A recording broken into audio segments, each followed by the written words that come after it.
बहुत बहुत धन्यवाद सभापति जी।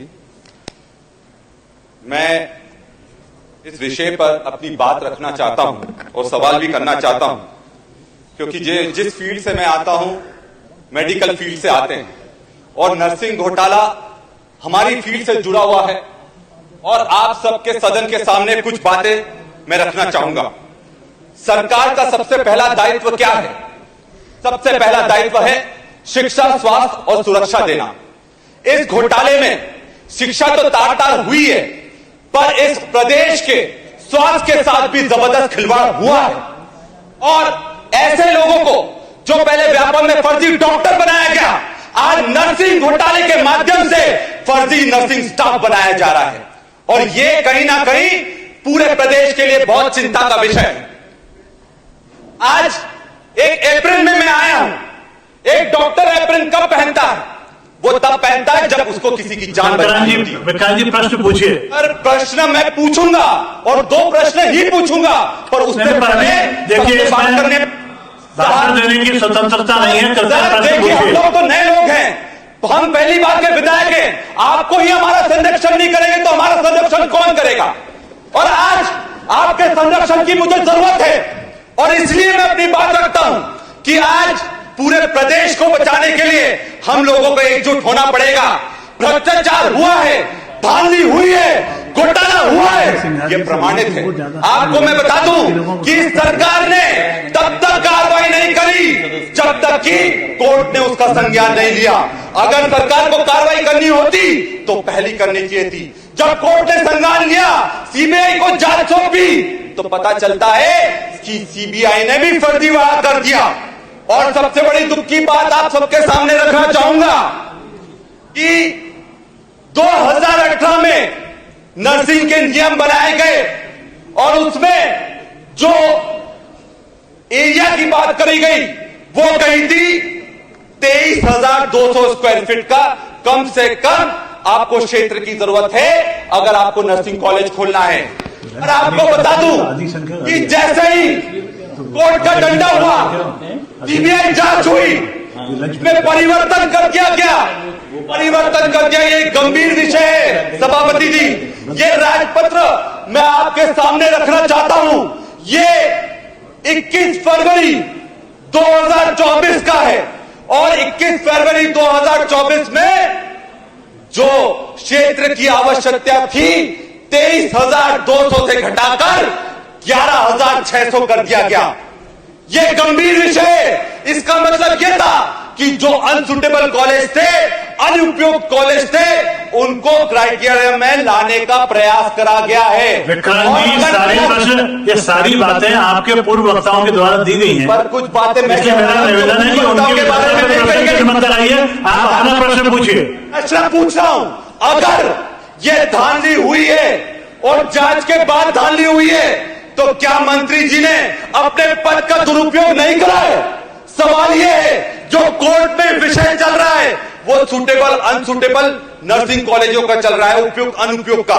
पर मंत्री जी की जो इसमें भूमिका है, उस पर ये सवाल कौन करेगा? और आपको बता दूं, अभी उस पर भी आ रहा हूं।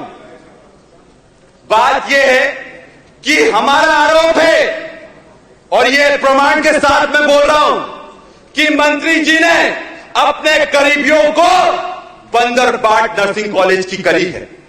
और इसमें सबसे बड़ा उदाहरण मैं दूंगा, Bhopal public high secondary school का, जो साकेत नगर में है, और यहां से सिर्फ 7 किलोमीटर दूर है। उसमें जो संचालक है, जो डायरेक्टर है, वो दीपक गुप्ता है। उनके भाई सूर्यकांत गुप्ता उनके भाई हैं, और वो पार्षद है भारतीय जनता पार्टी के, और मंत्री जी के खास हैं। अरे प्रश्न पूछिए भाई। का दुरुपयोग हुआ कि नहीं हुआ, ये एक हमारा प्रश्न है। दूसरा, ये उसी स्कूल में 2 नर्सिंग कॉलेज का रजिस्ट्रेशन है। अब ये बताइए, एक स्कूल है जहां 2 शिफ्ट में क्लास लगती है, और 2 नर्सिंग कॉलेज का उसमें रजिस्ट्रेशन कैसे हो गया? दूसरा सवाल मेरा यह है सर, कि मध्य प्रदेश में 16 नर्सिंग कॉलेजेस थे, और 16 में से जो गवर्नमेंट कॉलेजेस थे, 16 में से 8 को रिजेक्ट कर दिया गया है, मतलब अनुपयुक्त हैं। तो ये साफ नहीं है कि हम एक तरफ प्राइवेट नर्सिंग कॉलेज खोल रहे हैं और गवर्नमेंट नर्सिंग कॉलेजेस को हम पूरी तरह से दरकिनार कर रहे हैं, क्योंकि गवर्नमेंट नर्सिंग कॉलेज में गरीब परिवार के लोग पढ़ते हैं जो पैसा नहीं दे सकते, और जो पैसा दे सकते हैं वो तो पैसा देकर नर्सिंग कॉलेजों में पढ़ रहे हैं, फर्जी नर्सिंग कॉलेजों के माध्यम से अपना काम पूरा कर रहे हैं। सर, मैं ये सवाल करता हूं कि जो बच्चों की यहां बात करी गई है, जिनके 4 साल खराब हो गए नर्सिंग कॉलेज में भटकते भटकते, पर परीक्षा नहीं, ये विषय भी आ चुका है, ये विषय भी आ चुका है। आप बाकी सदस्यों की भी चिंता करें, आपके बाद में आपकी पार्टी के और भी सदस्यों को बोलना है। बिल्कुल उनका अधिकार है, उनको बोलना भी चाहिए।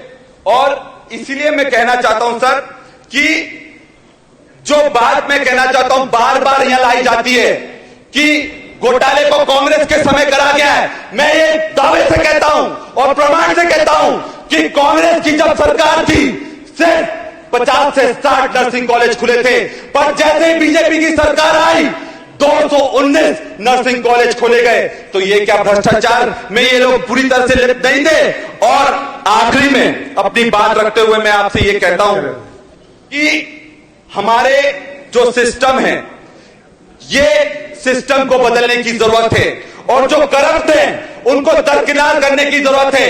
आज जो हमारे मध्य प्रदेश का युवा है वो अगर सीबीआई पर भरोसा नहीं कर सकता, सरकार पर भरोसा नहीं कर सकता, तो किस पर भरोसा करेगा?